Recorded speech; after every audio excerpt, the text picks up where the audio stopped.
and I don't mind making this speech without a teleprompter, because the teleprompter is not working. I feel very happy to be up here with you nevertheless, and that way you speak more from the heart. I can only say that whoever's operating this teleprompter is in big trouble.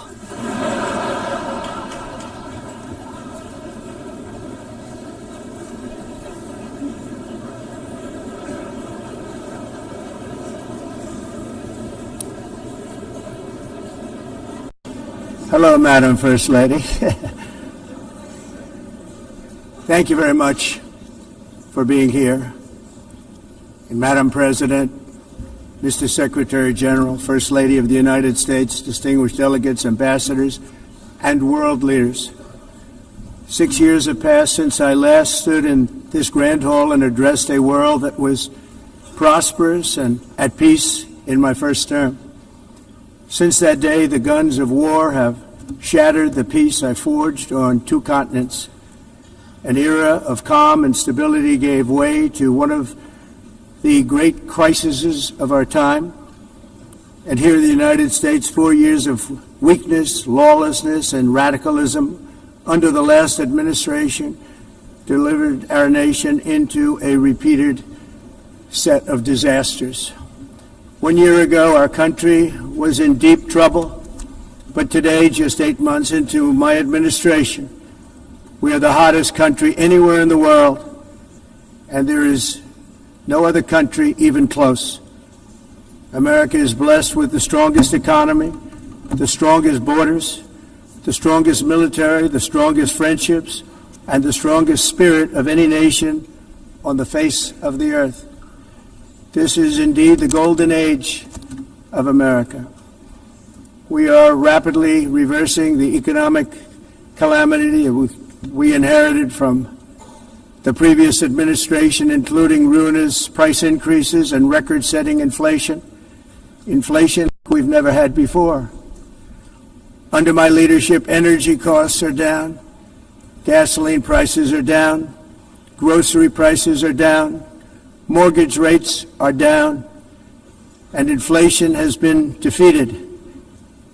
The only thing that's up is the stock market, which just hit a record high. In fact, it hit a record high 48 times in the last short period of time. Growth is surging, manufacturing is booming. The stock market, as I said, is doing better than benefit by that. Almost everybody. And importantly, workers' wages are rising at the fastest pace in more than 60 years. And that's what it's all about, isn't it? In 4 years of President Biden, we had less than $1 trillion of new investment into the United States. In just 8 months since I took office, we have secured commitments and money already paid for $17 trillion. Think of it, 4 years, less than $1 trillion, 8 months, much more than $17 trillion is being invested in the United States, and it's now pouring in from all parts of the world. We've implemented the largest tax cuts in American history and the largest regulation cuts in American history, making this once and again the best country on earth to do business. And many of the people in this room are investing in America, and it's turned out to be an awfully good investment during this 8-month period. In my first term, I built the greatest economy in the history of the world. We had the best economy ever, history of the world. And I'm doing the same thing again, but this time it's actually much bigger and even better.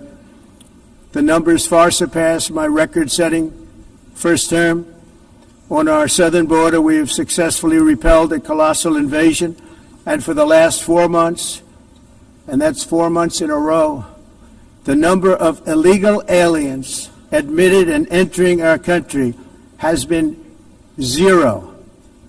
Hard to believe, because if you look back just a year ago, it was millions and millions of people pouring in from all over the world, from prisons, from mental institutions, drug dealers, All over the world they came.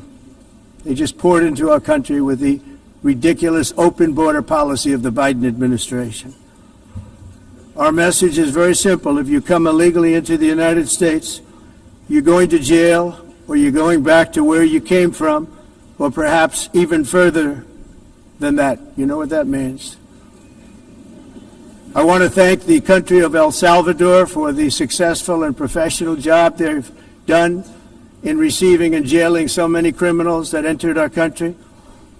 And it was under the previous administration that the number became record-setting, and they're all being taken out. They have no choice. And other countries have no choice because other countries are in the exact same situation with immigration.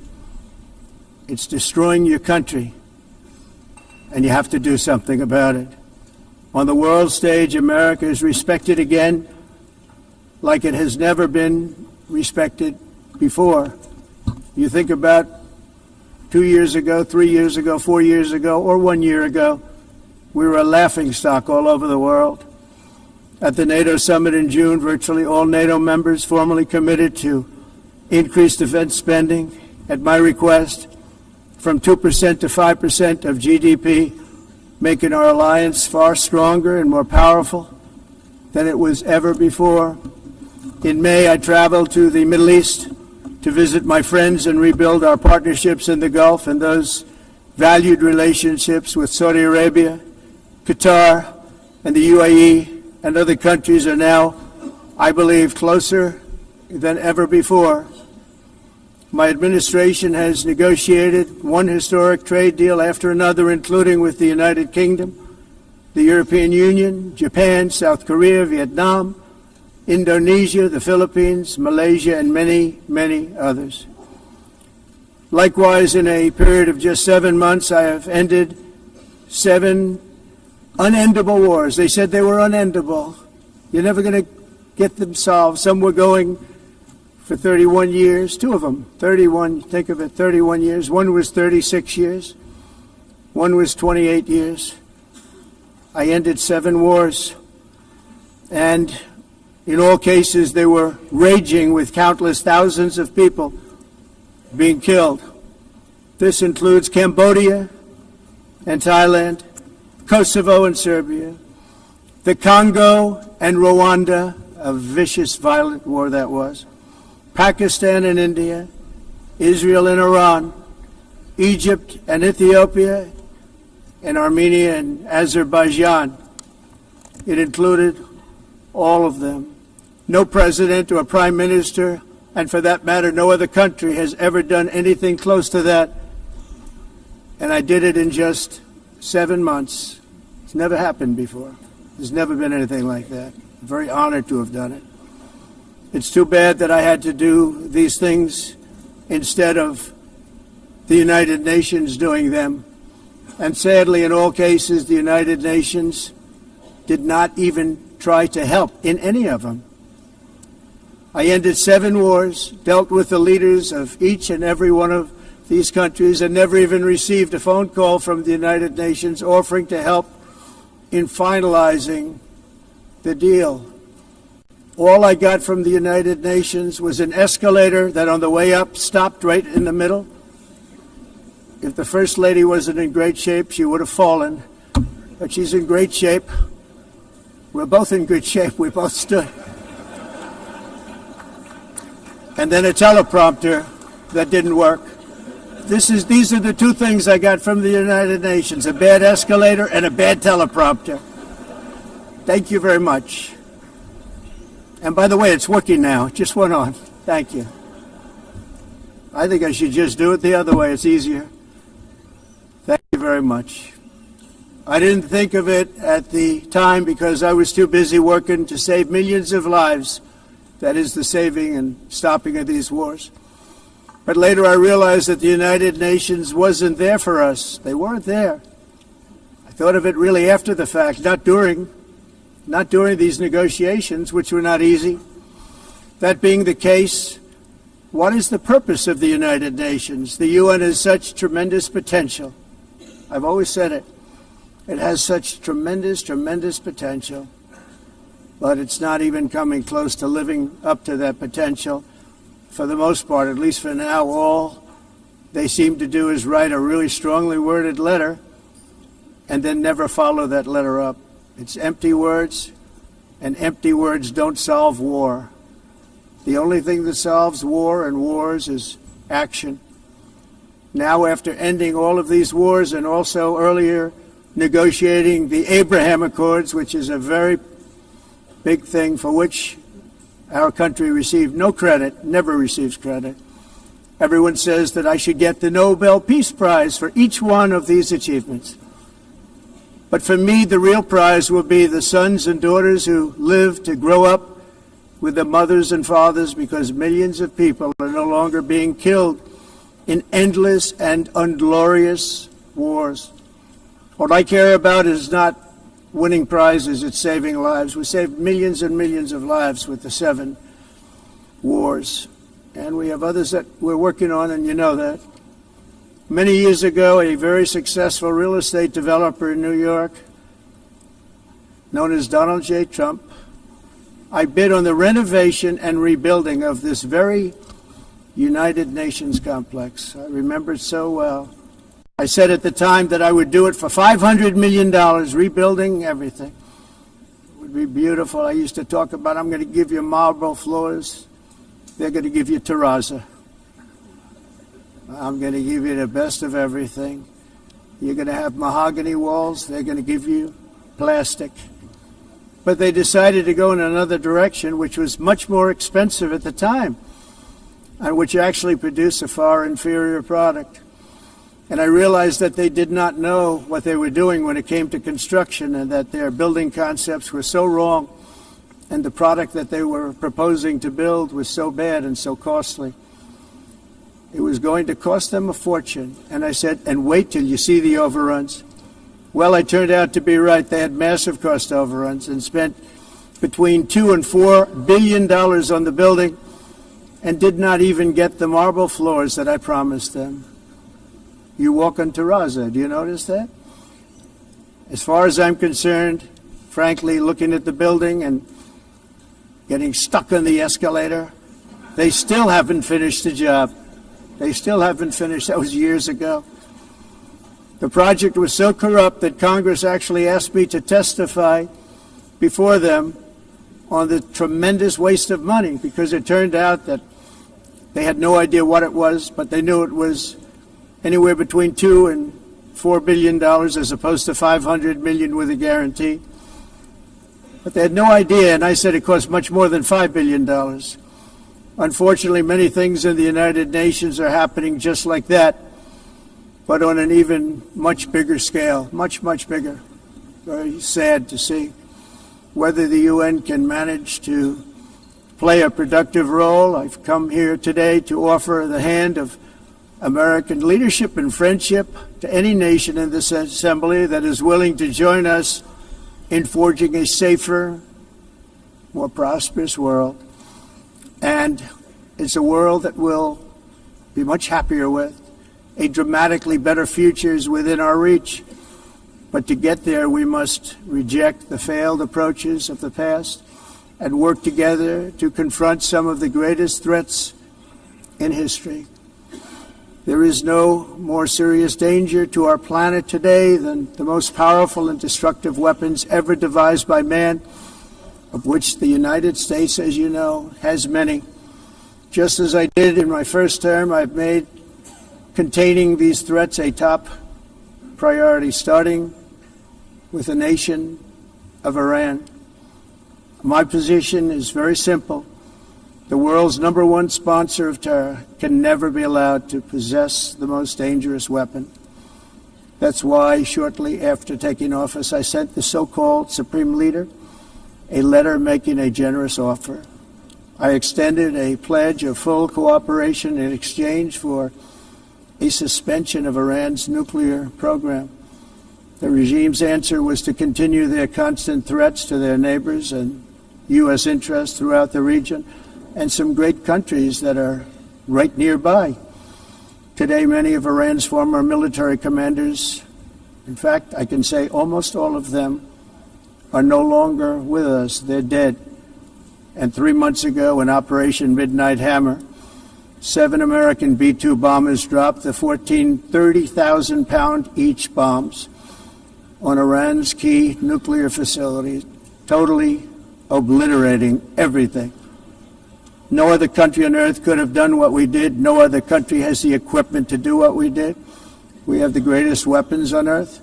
We hate to use them. But we did something that for 22 years people wanted to do. With Iran's nuclear enrichment capacity demolished, I immediately brokered an end to the 12-day war, as it's called, between Israel and Iran, with both sides agreeing to fight no longer. As everyone knows, I have also been deeply engaged in seeking a ceasefire in Gaza. Have to get that done. Have to get it done. Unfortunately, Hamas has repeatedly rejected reasonable offers to make peace. We can't forget October 7th, can we? Now, as if to encourage continued conflict, some of this body is seeking to unilaterally recognize a Palestinian state. The rewards would be too great for Hamas terrorists for their atrocities. This would be a reward for these horrible atrocities, including October 7th, even while they refuse to release the hostages or accept a ceasefire. Instead of giving to Hamas and giving so much, because they've taken so much, they have taken so much. This could have been solved so long ago. But instead of giving in to Hamas's ransom demands, those who want peace should be united with one message: release the hostages now. Just release the hostages now. Thank you.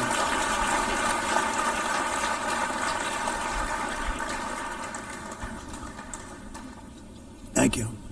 As we have got to come together, and we will come together, got to get it done. We have to stop the war in Gaza immediately. We have to stop it. We have to get it done. We have to negotiate, immediately have to negotiate peace. We got to get the hostages back. We want all 20 back. We don't want 2 and 4. As you know, I got, along with Steve Witkoff and others that helped us, Marco Rubio, we got most of them back.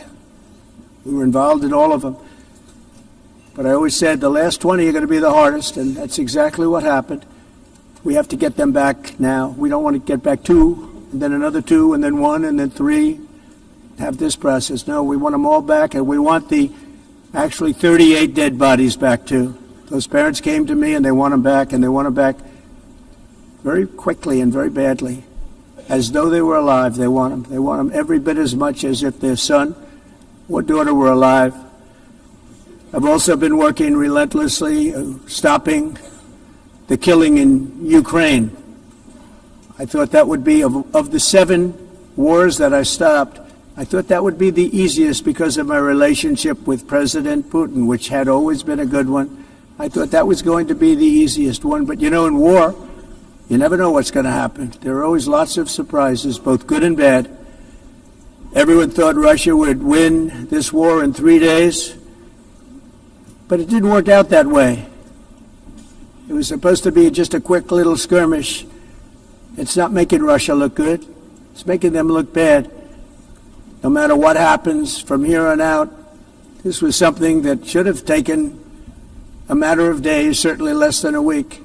And they've been fighting for 3.5 years and killing anywhere from 5,000 to 7,000 young soldiers, mostly soldiers, on both sides, every single week, from 5,000 to 7,000 dead young people, and some in cities, much smaller numbers, where rockets are shot, where drones are dropped.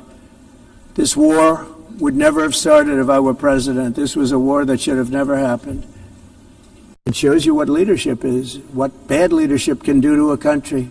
Look what happened to the United States, and look where we are right now in just a short period of time. The only question now is how many more lives will be needlessly lost on both sides. China and India are the primary funders of the ongoing war by continuing to purchase Russian oil. but inexcusably, even NATO countries have not cut off much Russian energy and Russian energy products, which, as you know, I found out about 2 weeks ago, and I wasn't happy. Think of it. They're funding the war against themselves. Who the hell ever heard of that one? In the event that Russia is not ready to make a deal to end the war, then the United States is fully prepared to impose a very strong round of powerful tariffs, which would stop the bloodshed, I believe, very quickly. But for those tariffs to be effective, European nations, all of you are gathered here right now, would have to join us in adopting the exact same measures. I mean, you're much closer to this. We have an ocean in between. You're right there. And Europe has to step it up. They can't be doing what they're doing. They're buying oil and gas from Russia while they're fighting Russia. It's embarrassing to them, and it was very embarrassing to them when I found out about it, I can tell you that. They have to immediately cease all energy purchases from Russia. Otherwise, we're all wasting a lot of time. So I'm ready to discuss this. We're going to discuss it today with the European nations, all gathered here. I'm sure they're thrilled to hear me speak about it, but that's the way it is. I like to speak my mind and speak the truth. As we seek to reduce the threat of dangerous weapons today, I'm also calling on every nation to join us in ending the development of biological weapons once and for all. And biological is terrible, and nuclear is even beyond, and we include nuclear in that. We want to have a cessation of the development of nuclear weapons. We know, and I get to view it all the time. Sir, would you like to see? And I look at weapons that are so powerful that we just can't ever use them. If we ever use them, the world literally might come to an end. There would be no United Nations to be talking about. There would be no nothing. Just a few years ago, reckless experiments overseas gave us a devastating global pandemic. Yet despite that worldwide catastrophe, many countries are continuing extremely risky research into bioweapons and man-made pathogens. This is unbelievably dangerous. To prevent potential disasters, I'm announcing today that my administration will lead an international effort to enforce Biological Weapons Convention, which is going to be meeting with the top leaders of the world by pioneering an AI verification system that everyone can trust. Hopefully the UN can play a constructive role, and it will also be one of the early projects under AI. Let's see how good it is, because a lot of people are saying it could be one of the great things ever, but it also can be dangerous, but it could be put to tremendous use and tremendous good, and this would be an example of that.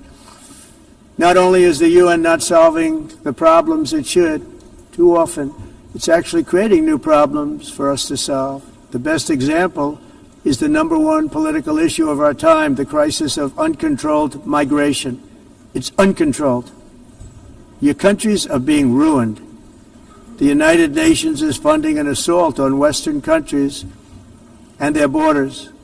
In 2024, the UN budgeted $372 million in cash assistance to support an estimated 624,000 migrants journeying into the United States. Think of that. The UN is supporting people that are illegally coming into the United States, and then we have to get them out. The UN also provided food, shelter, transportation, and debit cards to illegal aliens. Can you believe that? On the way to infiltrate our southern border. Millions of people came through that southern border. Just a year ago, millions and millions of people were pouring in, 25 million altogether over the 4 years of the incompetent Biden administration.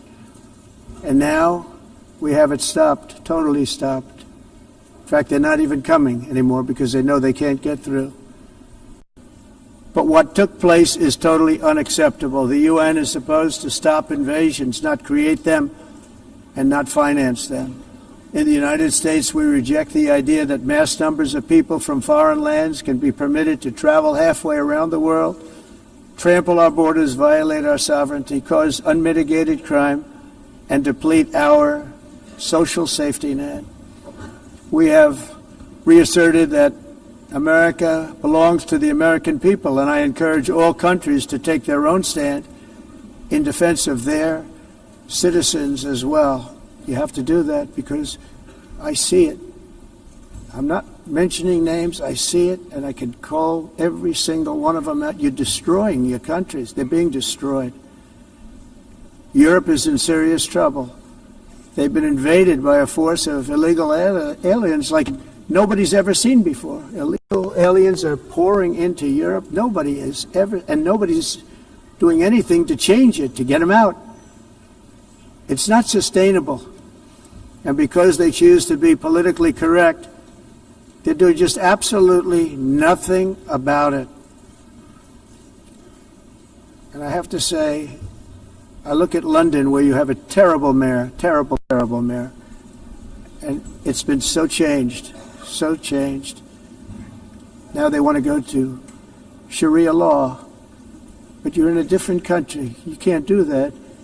Both the immigration and their suicidal energy ideas will be the death of Western Europe if something is not done immediately. This cannot be sustained. What makes the world so beautiful is that each country is unique. But to stay this way, every sovereign nation must have the right to control their own borders. You have the right to control your borders, as we do now, and to limit the sheer numbers of migrants entering their countries and paid for by the people of that nation that were there and that built that particular nation at the time.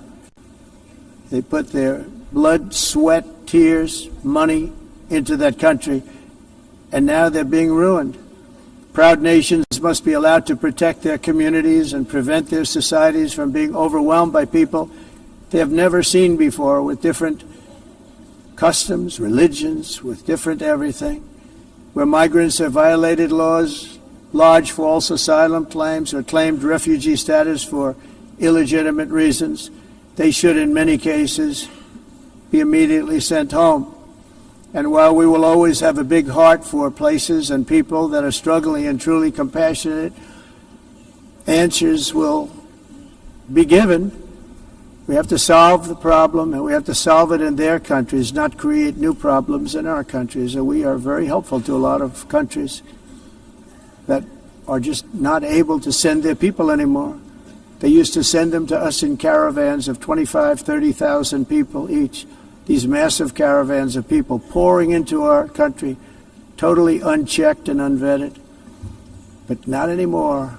According to the Council of Europe, in 2024, almost 50% of inmates in German prisons were foreign nationals or migrants. In Austria, the number was 53% of the people in prisons were from places that weren't from where they are now. In Greece, the number was 54%, and in Switzerland, beautiful Switzerland, 72% of the people in prisons are from outside of Switzerland. When your prisons are filled with so-called asylum seekers who repaid kindness, and that's what they did, they repaid kindness with crime, it's time to end the failed experiment of open borders. You have to end it now. See, I can tell you, I'm really good at this stuff. Your countries are going to hell.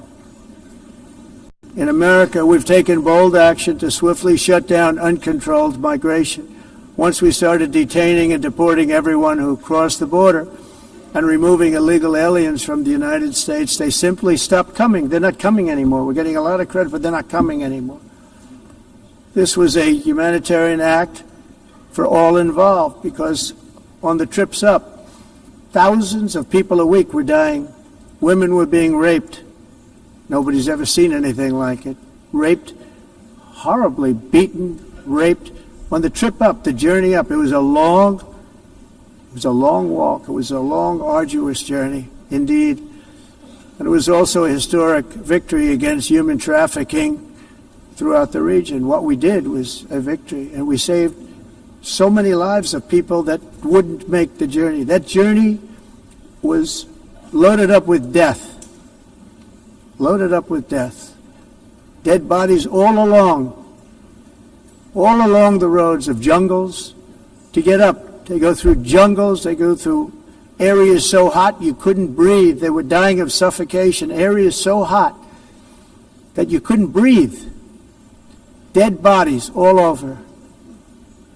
By them not coming, we're saving tremendous numbers of lives. My people have done a fantastic job in doing what they did, and the American public agrees with it. I mean, I was very proud to see this morning I have the highest poll numbers I've ever had. Part of it is because of what we've done on the border. I guess the other part is what we've done on the economy.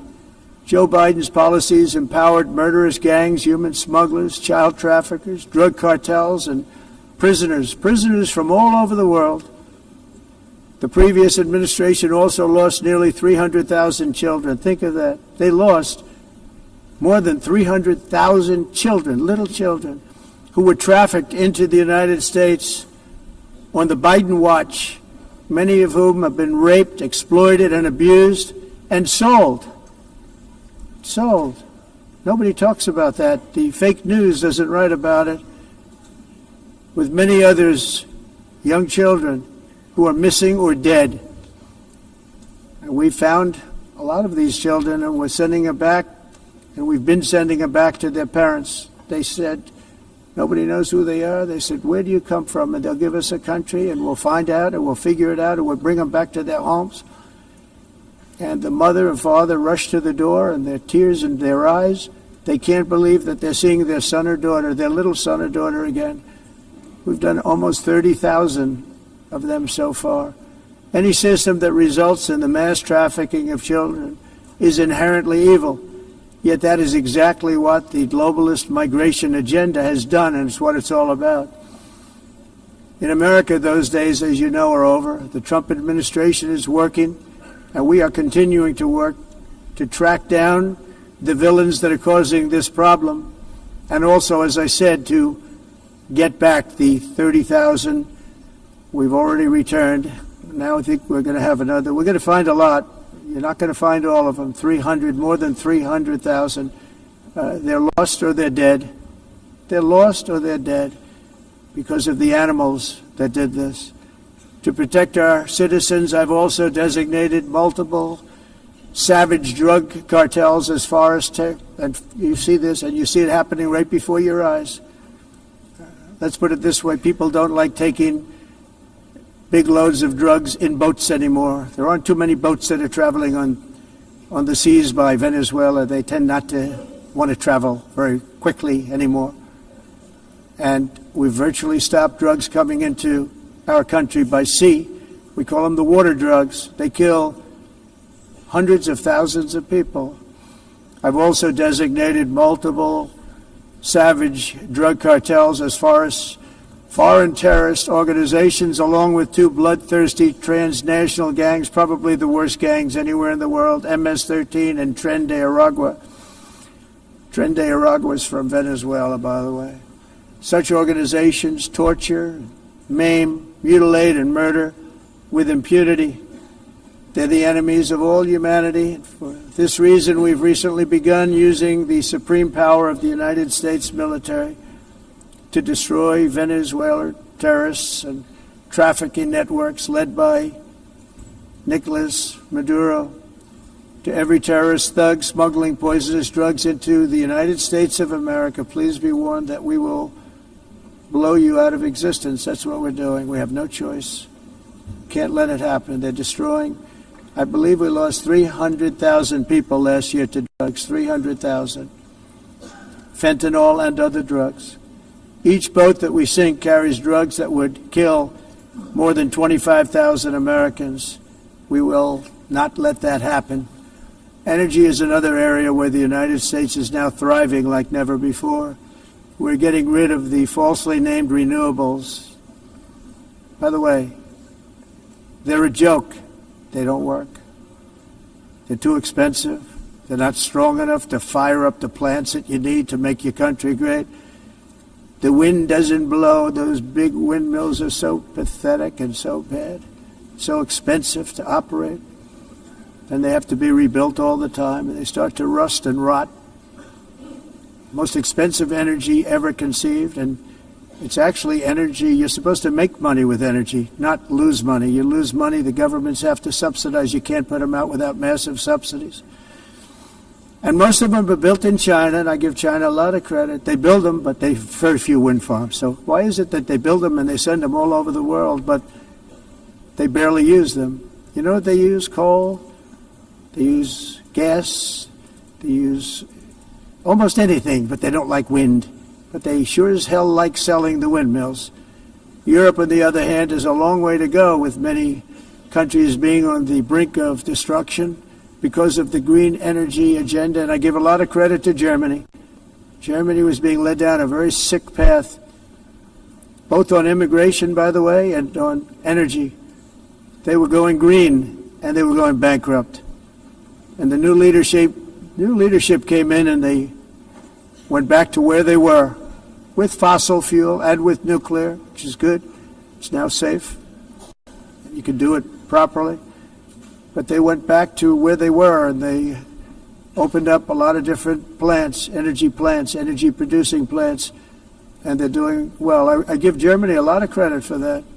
They've said this is a disaster, what's happening. They were going all green. All green is all bankrupt. That's what it represents. And it's not politically correct. I'll be very badly criticized for saying it, but I'm here to tell the truth. I don't care. It doesn't matter to me. I'm in New York City. I'm feeling a lot safer. Crime, we're getting crime down. And by the way, speaking of crime, Washington, D.C. Washington, D.C. was the crime capital of America. Now it's after 12 days, it's a totally safe city. Everyone's going out to dinner. They're going out to restaurants. Your wife can walk down the middle of the street with or without you. Nothing's going to happen.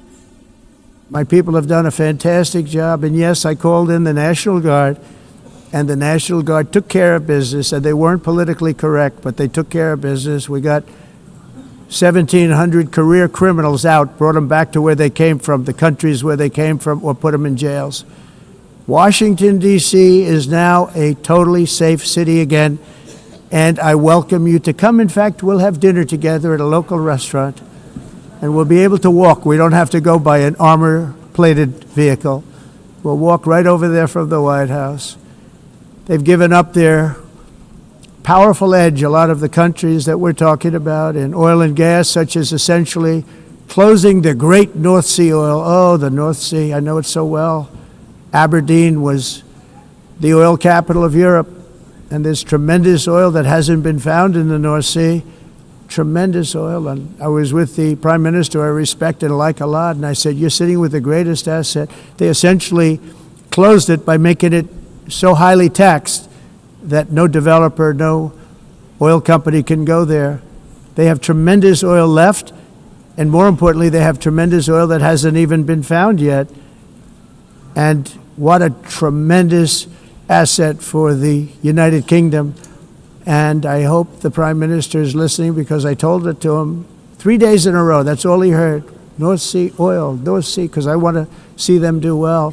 I want to stop seeing them ruining that beautiful Scottish and English countryside with windmills and massive solar panels that go 7 miles by 7 miles, taking away farmland. But we're not letting this happen in America. In 1982, the executive director of the United Nations Environmental Program predicted that by the year 2000, climate change would cause a global catastrophe. He said that it will be irreversible, as any nuclear holocaust would be. This is what they said at the United Nations. What happened? Here we are. Another UN official stated in 1989 that within a decade, entire nations could be wiped off the map by global warming. Not happening. You know, it used to be global cooling. If you look back years ago in the 1920s and the 1930s, they said, global cooling will kill the world. We have to do something. Then they said global warming will kill the world, but then it started getting cooler, so now they could just call it climate change, because that way they can't miss. It's climate change, because if it goes higher or lower, whatever the hell happens, there's climate change. It's the greatest con job ever perpetrated on the world, in my opinion. Climate change, no matter what happens, you're involved in that. No more global warming, no more global cooling. All of these predictions made by the United Nations and many others, often for bad reasons, were wrong. They were made by stupid people that have cost their countries fortunes and given those same countries no chance for success. If you don't get away from this green scam, your country is going to fail. And I'm really good at predicting things, you know. They actually said during the campaign they had a hat, the best-selling hat. Trump was right about everything. And I don't say that in a braggadocious way, but it's true. I've been right about everything. And I'm telling you that if you don't get away from the green energy scam, your country is going to fail. And if you don't stop people that you've never seen before, that you have nothing in common with, your country is going to fail. I'm the President of the United States, but I worry about Europe. I love Europe. I love the people of Europe. And I hate to see it being devastated by energy and immigration. This double-tailed monster destroys everything in its wake, and they cannot let that happen any longer. You're doing it because you want to be nice. You want to be politically correct, and you're destroying your heritage. They must take control strongly and immediately of the unmitigated immigration disaster and the fake energy catastrophe before it's too late. The carbon footprint is a hoax made up by people with evil intentions, and they're heading down a path of total destruction. You know, the carbon footprint was a big, big thing a few years ago. I remember hearing about the carbon footprint, and then President Obama would get into Air Force One, a massive Boeing 747, and not a new one, an old one with old engines that spew everything into the atmosphere. He'd talk about the carbon footprint, we must do so. Then he'd get in and he'd fly from Washington to Hawaii to play a round of golf. And then he'd get back onto that big, beautiful plane and he'd fly back and he'd talk about, again, global warming and the carbon footprint. It's a con job. At extreme cost and expense, Europe reduced its own carbon footprint by 37%. Think of that. Congratulations, Europe. Great job. You cost yourself a lot of jobs, a lot of factories closed, but you reduced the carbon footprint by 37%. However, for all of that sacrifice and much more, it's been totally wiped out and then some by a global increase of 54%. Much of it coming from China and other countries that are thriving around China, which now produces more CO2 than all the other developed nations in the world. So all of these countries are working so hard on the carbon footprint, which is nonsense, by the way. It's nonsense. You know, it's interesting. In the United States, we have still radicalized environmentalists, and they want the factories to stop. Everything should stop. No more cows. We don't want cows anymore. I guess they want to kill all the cows. They want to do things that are just unbelievable, and you have it too. But you know, we have a border, strong, and we have a shape, and that shape doesn't just go straight up. That shape is amorphous when it comes to the atmosphere. And if we had the most clean air, and I think we do, we have very clean air. We have the cleanest air we've had in many, many years. But the problem is that other countries, like China, which has air that's a little bit rough, it blows. And no matter what you're doing down here, the air up here tends to get very dirty because it comes in from other countries where their air isn't so clean. And the environmentalists refuse to acknowledge that. Same thing with garbage. In Asia, they dump much of their garbage right into the ocean. And over about a 1 week and 2 week journey, it flows right past Los Angeles. You've seen it. Massive amounts of garbage, almost too much to do anything about, flowing past Los Angeles, past San Francisco, and then somebody will get in trouble because he dropped a cigarette on the beach. The whole thing is crazy. The primary effect of these brutal green energy policies has not been to help the environment, but to redistribute manufacturing and industrial activity from developed countries that follow the insane rules that are put down to polluting countries that break the rules and are making a fortune. They're making a fortune. European electricity bills are now 4 to 5 times more expensive than those in China, and 2 to 3 times higher than the United States. And our bills are coming way down. You probably see that our gasoline prices are way down. You know, we have an expression, drill, Nós reduzimos os custos de energia porque nós faremos, como a expressão, vamos fazer tudo isso, reduzir os custos de energia e os custos diminuíram nos Estados Unidos.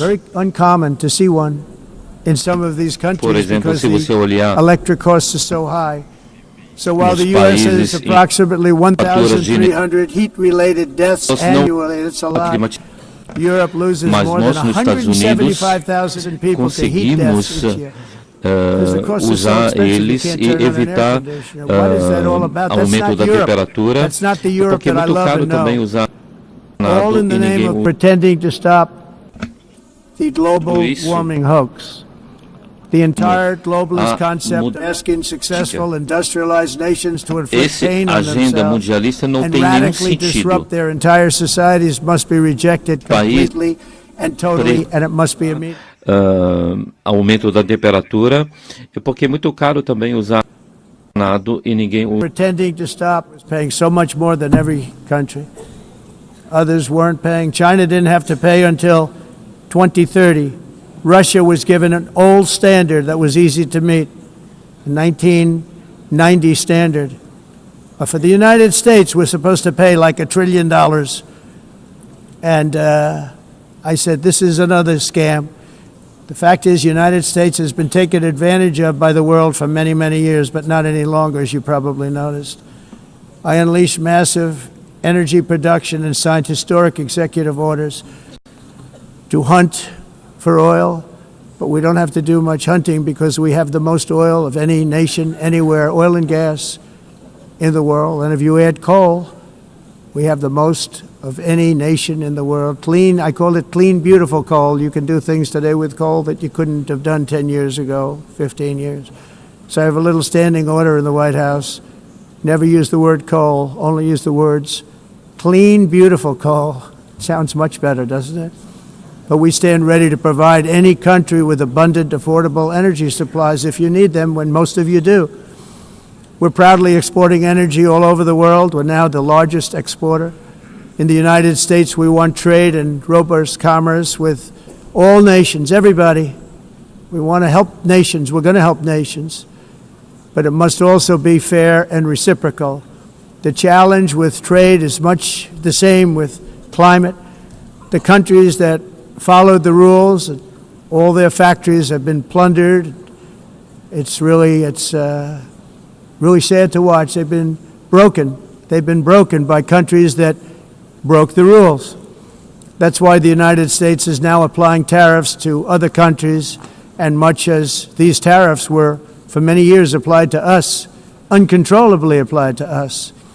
We've used tariffs as a defense mechanism under the Trump administration, including my first term, where hundreds of billions of dollars in tariffs were taken in. And by the way, we had the lowest inflation, and now we have very low inflation. The only thing different is that we have hundreds of billions of dollars flowing into our country.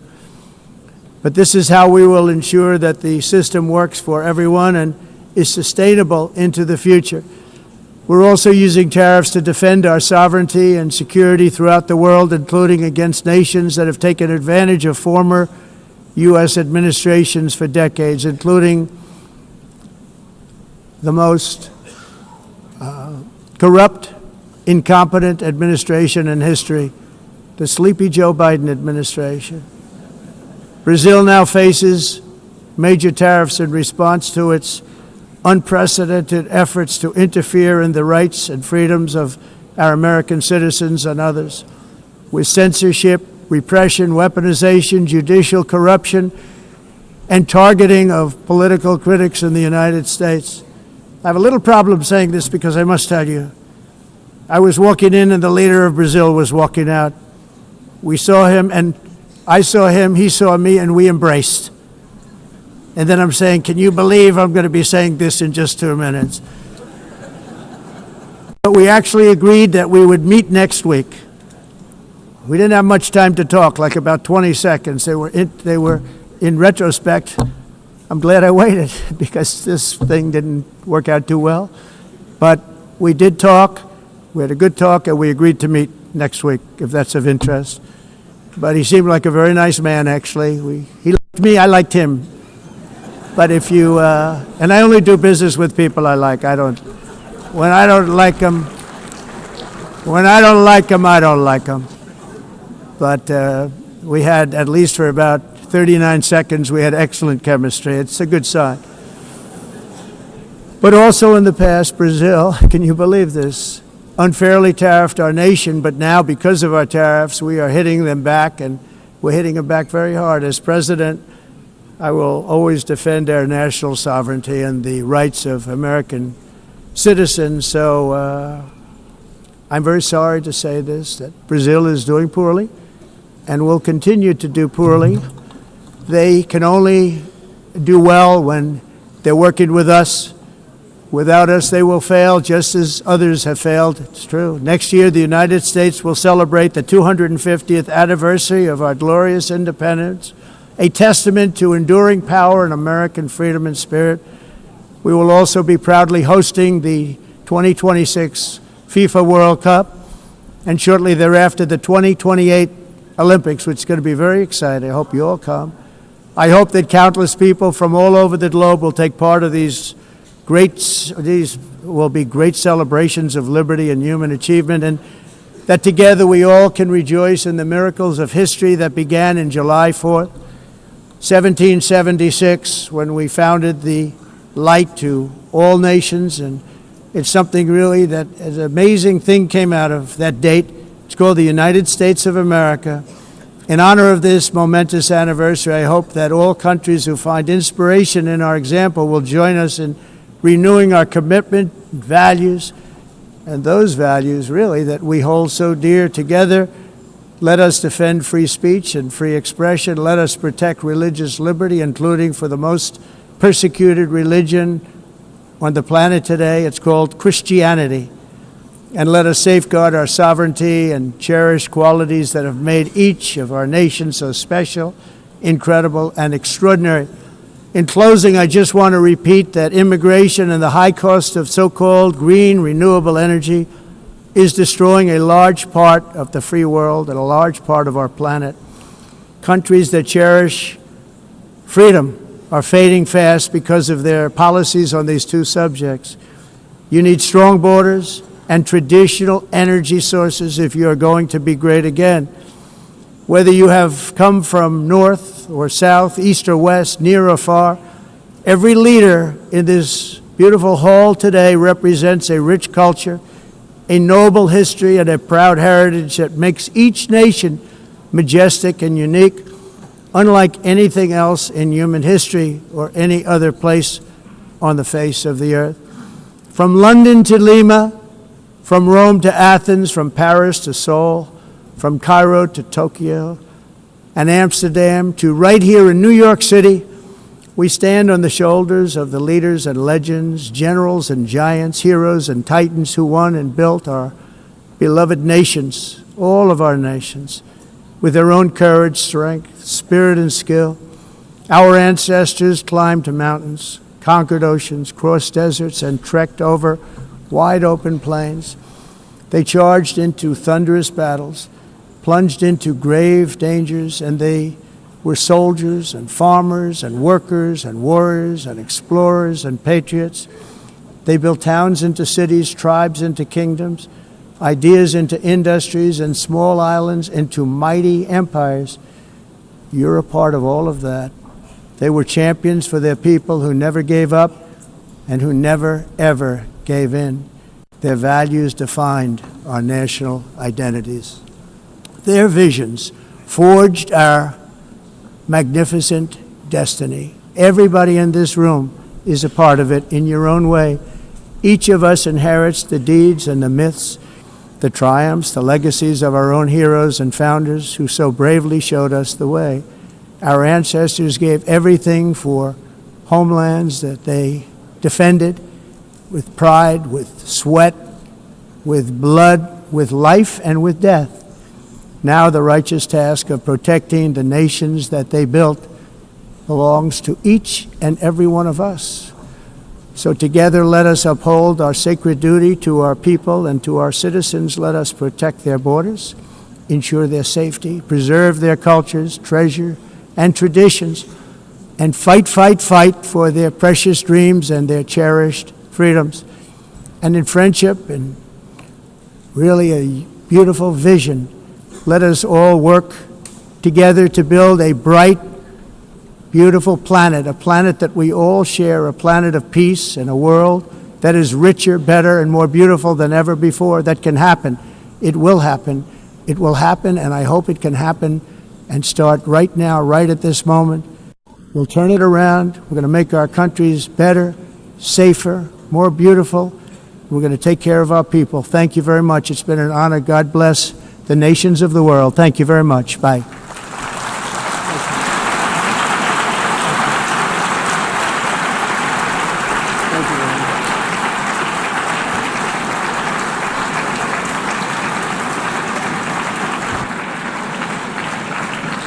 On behalf of the Assembly, I wish to thank the President of the United States,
Please be seated.